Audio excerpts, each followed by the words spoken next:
When the organizers started planning the convention, Joe Biden was presumed to be the Democratic nominee. Now he is not, and he is in the position of handing the baton to his Vice President, Kamala Harris, and vouching for her and her policies and her theory of the case instead of doing that himself. We've never really seen something like this. You break through in ways that I think are going to change the entire dynamic of the way in which we communicate.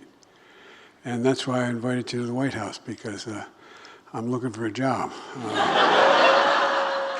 Biden is going to address the Democratic National Convention on its opening night. He has to be honored, obviously, by his party. He's the sitting president. He's the president that got them rid of Donald Trump, and then also delivered on a number of legislative accomplishments that many Democrats really feel, makes him one of the best presidents of all time. But this is a strange and sort of awkward moment that the party's going to be in, because he's going to be giving this speech and there's going to be this massive applause.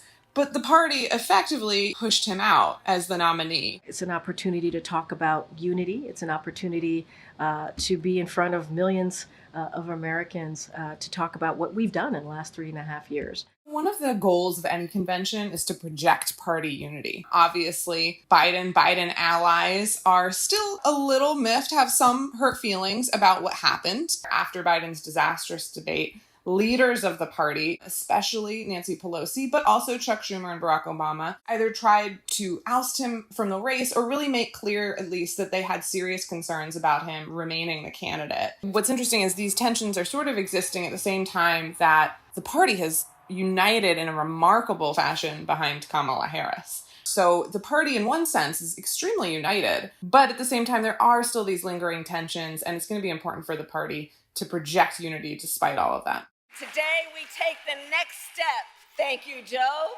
forward in our fight.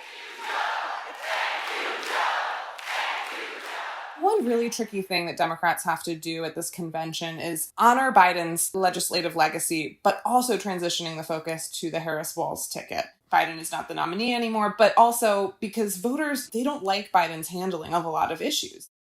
I think what we're going to see is Kamala Harris trying to grab onto the things that she thinks are politically beneficial. We're probably going to see a lot of the notes that she's hit in rallies and ads talking about how she was a prosecutor, how she went after murderers, abusers, how she went after the big banks. Voters aren't really blaming her for things like inflation or the border. Thank you, Madam Vice President, for the trust you put in me, but maybe more so, thank you for bringing back the joy. Walz's job is going to be introducing himself to the public and, of course, setting the stage for Kamala Harris. From watching him at rallies, some of the things that he's talked about, and I wouldn't be surprised to see him talk about on the convention stage as well, are their shared middle-class upbringing, highlighting his union background, his history as a school teacher. We cannot lose sight of a really important fact. We are definitely running as the underdog.